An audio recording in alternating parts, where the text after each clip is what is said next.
specifically on the Star of David and the use by anti-vaxxers. And I think there's three elements to it. The first element is that the Star of David is used to as a symbol of victimhood, the idea that anti-vaxxers are being oppressed. There's an idea that almost it can be used to tap into potentially Jewish audiences to say this is another sort of atrocity being visited by an oppressive state upon the individual. The second is that it taps into neo-Nazis and to those who have sought to co-opt that and diminish the shock and disgust that we feel about that yellow star still in our society by saying, well, there are analogous depredations being visited upon society. And so there's a transgressive element there, which is really important to them. I think the third element of that symbol is that it gets people talking, and that, funnily enough, one of the final point I always make to journalists when I'm talking about it is, and there's a reason why you gave me a call and you're going to write about it in your paper, and actually that just spreads it further.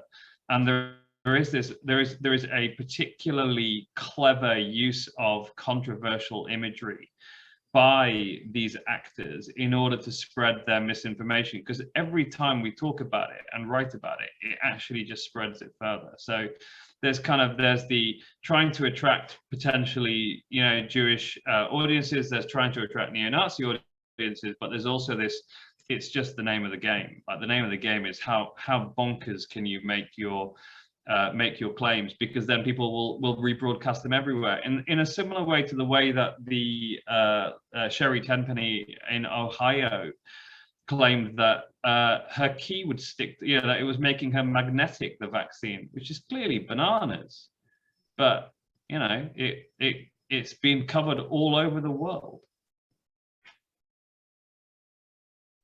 Look, again, we are seeing it, particularly in the US. I've seen, many examples pop up. There is an element where it's similar to, the anti-Semitic trope accusing Israel or accusing Jewish people of being worse than Hitler. Okay, why does that stick, right? It causes a massive reaction. It's, I use the example that if you've got someone that is a rape victim, and every time you want to argue with them, you tell them what you're doing is worse than being raped. Okay, you're trying to cause that extreme emotional reaction. You're trying to cause extreme trauma. And that's what we're seeing. And we've got to recognize that the anti-vaxxer movement, there is an intersection with QAnon. There is an intersection between QAnon with the alt-right. We see a lot of this content, again, coming through Gab. Marjorie Taylor Greene has also been engaged in some of this sort of content. She raised a huge amount of money on Gab. Her Gab audience has grown massively. There's research from the American Jewish Congress, which I assisted with. And that research is showing that there is I think it's about a 40% overlap between her audience and people that are either sharing or posting content that relates to white supremacy. So what we've seen is a whole lot of people deplatformed from Facebook, from Twitter, etc. We've seen other people leave of their own accord.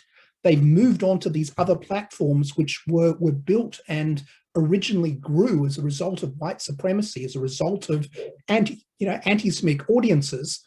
They've now grown much larger, and everything they're doing on anti-vaxxer activity, on all their other strings, is occurring in a space where the dominant ideology is neo-Nazi white supremacism. So that sort of feeds into the narrative, it feeds into the way they phrase things, and we're seeing it spread to people who don't know why they're doing this. They just know that's what the online community thinks is a good idea.